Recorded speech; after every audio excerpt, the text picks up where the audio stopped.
Bonjour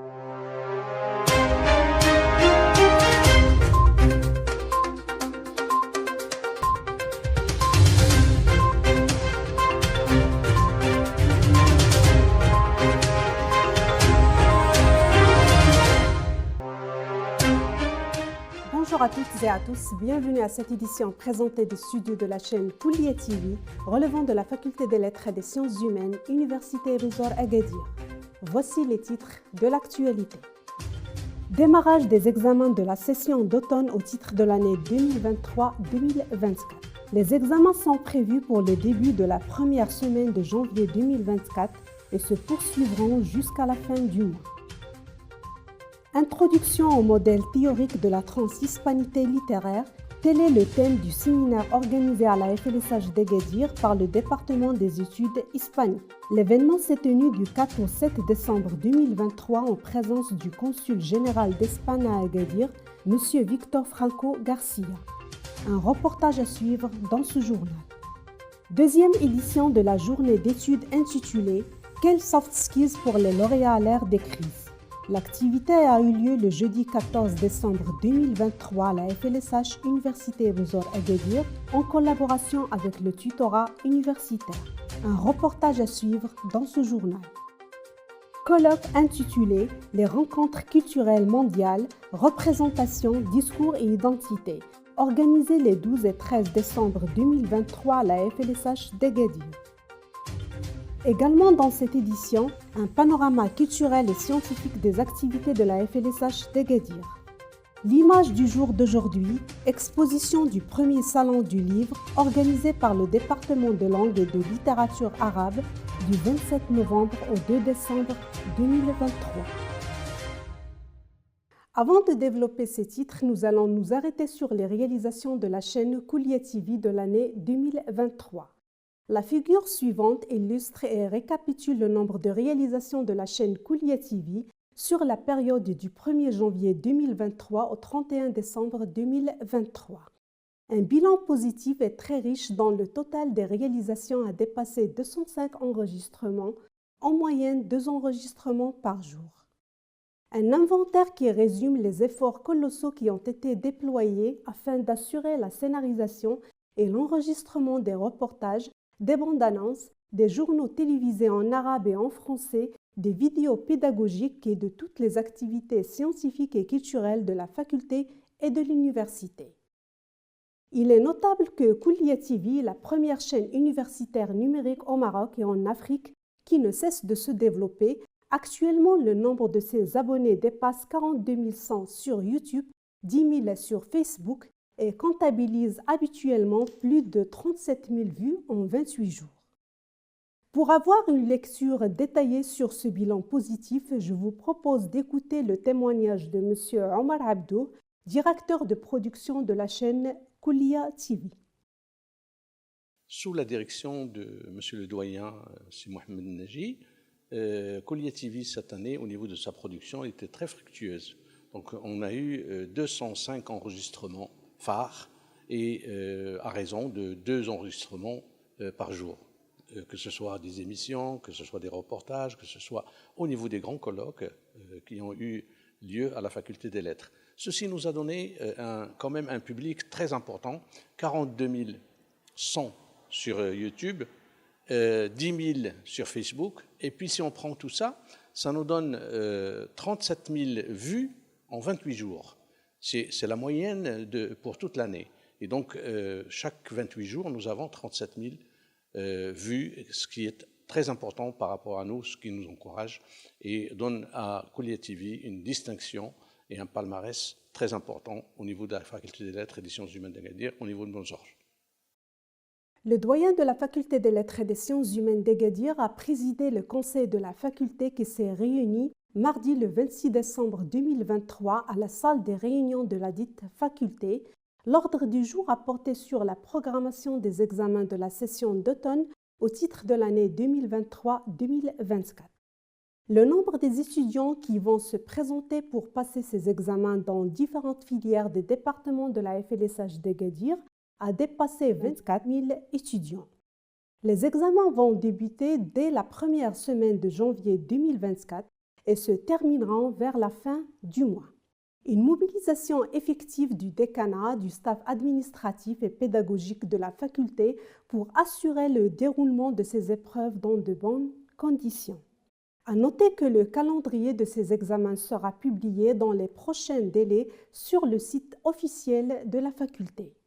Accompagné de M. Mohamed Naji, doyen de la FLSH d'Agadir, le consul général d'Espagne à Agadir, M. Victor Franco Garcia, a effectué une visite au studio de la chaîne Koulia TV en marge du séminaire organisé du 4 au 7 décembre 2023 à la dite faculté par le laboratoire de recherche sur le Maroc et le monde hispanique sous le thème « Introduction au modèle théorique de la transhispanité littéraire ». Les détails dans le reportage suivant.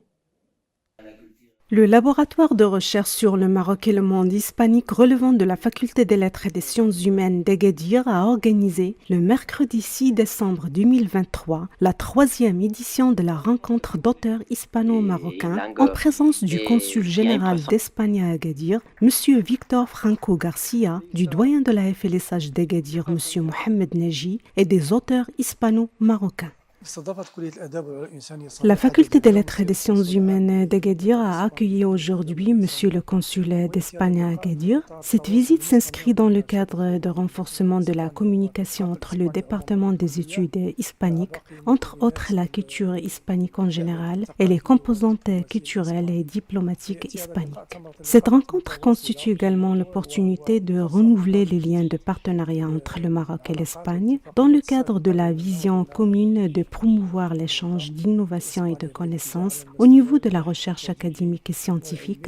Notamment, c'est l'occasion pour les étudiants et les chercheurs d'échanger les points de vue et les expériences dans le domaine culturel, littéraire et créatif. J'ai eu l'occasion de visiter l'université Ibn Sokhor, la faculté des lettres. Et je profite de l'occasion que Koulia TV m'offre pour vous adresser quelques mots et vous féliciter de la magnifique université, faculté que vous avez. Je suis très émerveillé des ressources que vous avez. Et aujourd'hui, quand même, je suis aussi pas seulement en train de visiter la faculté, mais aussi je participe à la rencontre de littérature hispano-marocaine, des auteurs hispano-marocains. Et je trouve que c'est une occasion magnifique aussi de comprendre les activités qui se passent à l'université, le dynamisme que quand même j'ai pu trouver ici. Le département d'espagnol, il est un département très très actif et je voudrais aussi vous rassurer que le consulat général d'Espagne reste et demeure un partenaire de premier ordre. J'espère que cette rencontre ne sera pas la dernière et j'espère quand même participer à beaucoup d'autres activités qu'on pourra développer ensemble. Merci beaucoup et bon courage. L'objectif préconisé de cet événement est de mettre en avant l'importance de la diplomatie littéraire, culturelle et scientifique, de promouvoir les relations hispano-marocaines et en définitive créer un cadre réflexif de partage de connaissances, d'expériences et d'expertise entrée avec enseignants-chercheurs, doctorants, écrivains et éditeurs sur la culture littéraire des deux pays.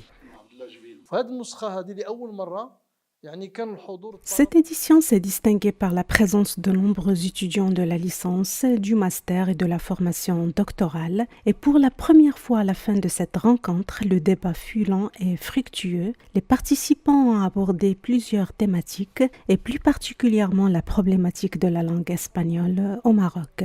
En effet, c'était une occasion propice d'échanger de bonnes pratiques et de confronter les opinions avec les auteurs hispano-marocains. Nous avons des écrivains marocains qui sont Bouissif Keb et M. Mrara, M. Alberto et un auteur ou écrivain qui est venu du Mexique, M. Mehdi Msmoudi. C'était une occasion pour les étudiants d'avoir des écrivains en face. À l'occasion de cette rencontre, le consul de l'Espagne s'est rendu le même jour au studio de la faculté dans le but de stimuler des partenariats fructueux dans le cadre de la formation universitaire et de la recherche scientifique, notamment à tisser davantage des liens d'amitié et de coopération sur le plan culturel, littéraire et scientifique entre l'Espagne et le Maroc. L'importance capitale des soft skills dans le monde du travail était la thématique abordée lors de la deuxième édition de la journée d'études organisée le jeudi 14 décembre 2023 à la FLSH d'Agadir par le département des études anglaises sous le thème « Quels soft skills pour les lauréats à l'ère des crises ?» Plus de détails dans le reportage suivant. L'espace des humanités relevant de la Faculté des lettres et des sciences humaines d'Agadir a abrité le jeudi 14 décembre 2023 la deuxième édition des journées d'études intitulée « Quels soft skills pour les lauréats à l'ère des crises ?»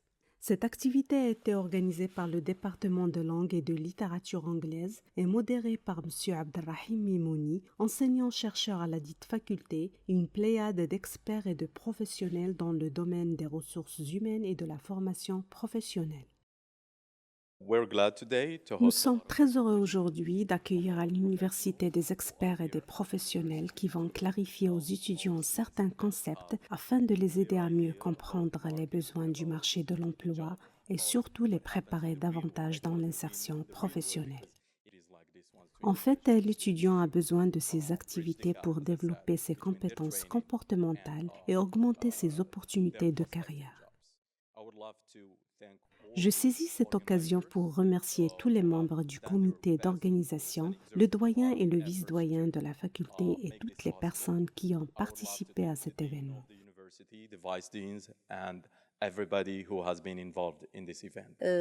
Cette journée vise à accompagner les étudiants et à les sensibiliser à l'importance des soft skills pour une insertion professionnelle. Et bien sûr, ces experts sont venus du terrain pour leur faire connaître les critères, le profil demandé pour cette insertion professionnelle. Voilà, je remercie toutes les personnes qui ont collaboré et qui ont participé à l'organisation de cette journée.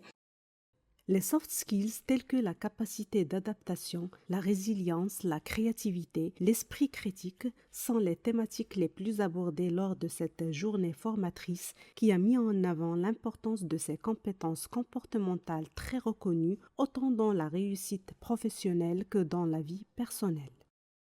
L'objectif de cette journée-là, c'est pour rendre cet étudiant qui va être en recherche d'un emploi, le rendre conscient de ce soft skills, que c'est à un moment-là, que c'est à partir de sa première année même qu'il doit entamer ce champ-là et qu'il doit construire les soft skills. Quand on parle des soft skills, on parle bien sûr de plusieurs parmi. Donc on a la confiance en soi, la gestion de stress, la communication positive, la gestion de temps, la persévérance, l'esprit d'équipe, l'esprit critique, la collaboration, parce que quand il va travailler, il ne va pas être seul. Pour le recrutement, ce n'est pas la note qu'il a eue qui le recrute, mais c'est la façon dont il se présente et dont dont il se vend pour un recruteur. Pour se vendre à un recruteur, il y a plusieurs outils et plusieurs compétences qu'il doit cultiver en lui. Et c'est l'objectif de cette journée-là pour faire montrer aux étudiants le besoin de demain, Inch'Allah. Je suis ravie d'être présente avec vous aujourd'hui pour participer quand même à un sujet qui est très important, qui sont les soft skills. Donc j'espère avoir été utile pour les candidats, enfin pour les étudiants plutôt, qui seraient d'ailleurs des futurs candidats, Inch'Allah. Et en tout cas, je serai présente pour eux à l'événement, Inch'Allah. J'étais très heureuse de participer à cette journée d'études organisée par la Faculté des lettres. Surtout, la thématique abordait les soft skills et les experts qui étaient présents, they was perfect. Une initiative qui répond parfaitement aux besoins des candidats qui cherchent à se distinguer des autres en développant d'autres compétences telles que la communication efficace, la résolution des problèmes, la prise de décision et la gestion du temps afin de répondre aux attentes des recruteurs. L'actualité est également marquée par l'organisation d'un colloque intitulé « Les rencontres culturelles mondiales, représentation, discours et identité ». L'événement s'est tenu les 12 et 13 décembre 2023 à la FLSH d'Agadir en présence du vice-doyen de la faculté, M. Zouhir El-Bhiri, et avec la coordination du professeur Bouchra Belmlih et d'autres enseignants-chercheurs de la dite faculté. Le docteur Nouri Ghana, professeur de littérature comparée à l'Université de Californie, Los Angeles, États-Unis, a été le conférencier principal de cette rencontre qui a mis en exergue l'influence durable de l'immigration, de l'identité et des changements culturels dans la société mondiale d'aujourd'hui qui est en pleine évolution.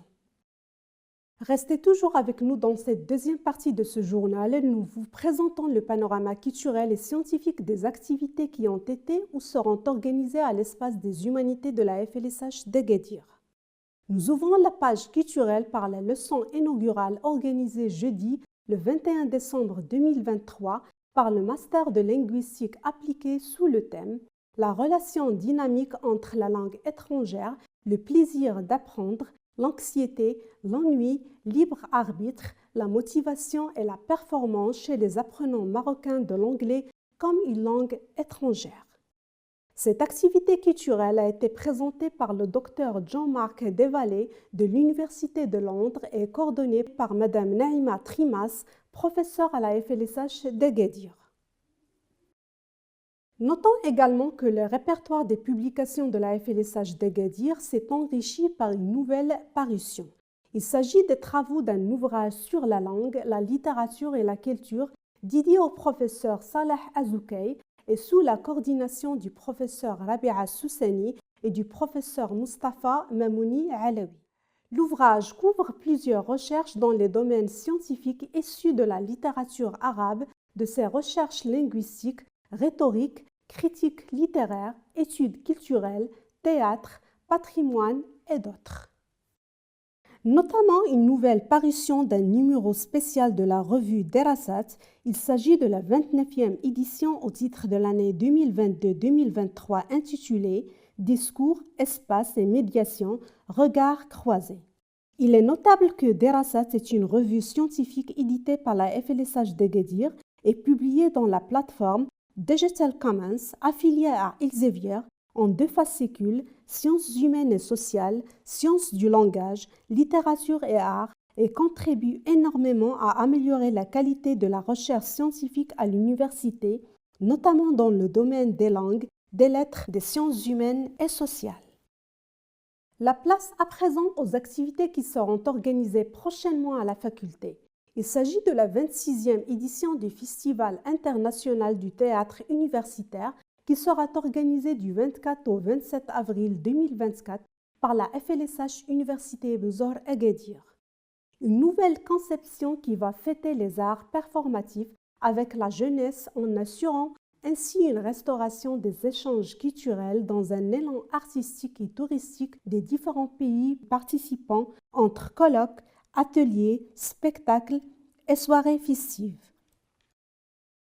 Et pour terminer cette page culturelle, nous vous informons que dans le cadre de la série des conférences sur langue et problèmes actuels, le laboratoire Valeurs, Société et Développement organisera du 14 au 15 mai 2024 à la FLSH d'Agadir la 4e conférence internationale intitulée « Dynamique du contact linguistique dans la région du Moyen-Orient et de l'Afrique du Nord ». Les chercheurs sont appelés à soumettre les résumés de leur présentation d'articles liés au thème et au sujet de la conférence avant la date limite spécifiée ci-dessous.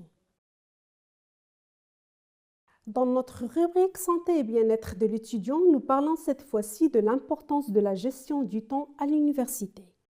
Comme d'autres soft skills, la gestion du temps est devenue un outil indispensable qui facilite aux étudiants une organisation pour réussir les études universitaires et arriver à conserver un bon équilibre entre les sphères de la vie personnelle, universitaire et professionnelle. Pour atteindre un certain équilibre, l'étudiant doit améliorer ses stratégies en menant une planification en 4 étapes.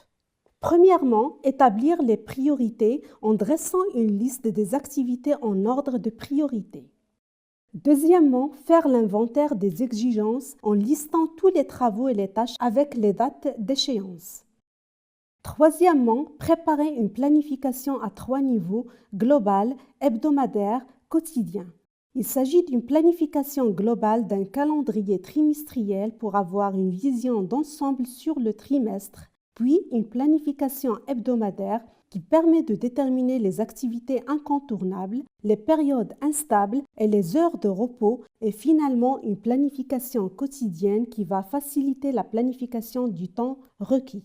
Quatrièmement et finalement, évaluer hebdomadairement la planification en apportant des correctifs et en réorganisant les tâches qui n'ont pas été remplies. Généralement, pour une meilleure gestion du temps, l'étudiant doit connaître son rythme et son style de fonctionnement, suivre son cheminement et enfin planifier de façon réaliste en fonction de ses contraintes et de ses capacités académiques. Comme à l'accoutumée, nous vous proposons l'image du jour, exposition du premier salon du livre organisé par le département de langue et de littérature arabe du 27 novembre au 2 décembre 2023 à l'espace des humanités relevant de la FLSH d'Agadir.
Avant de nous quitter, je rappelle la principale information de ce journal, démarrage des examens de la session d'automne au titre de l'année 2023-2024. Les examens sont prévus pour les débuts de la première semaine de janvier 2024 et se poursuivront jusqu'à la fin du mois. Retrouvez toute l'actualité en continu, en exclusivité tous les replays des bulletins d'information et des émissions sur votre site www.kuliatv.ma, version arabe et version française, et sur l'application Kulia TV. C'est la fin de cette édition. Merci de votre fidélité. Excellente journée à toutes et à tous.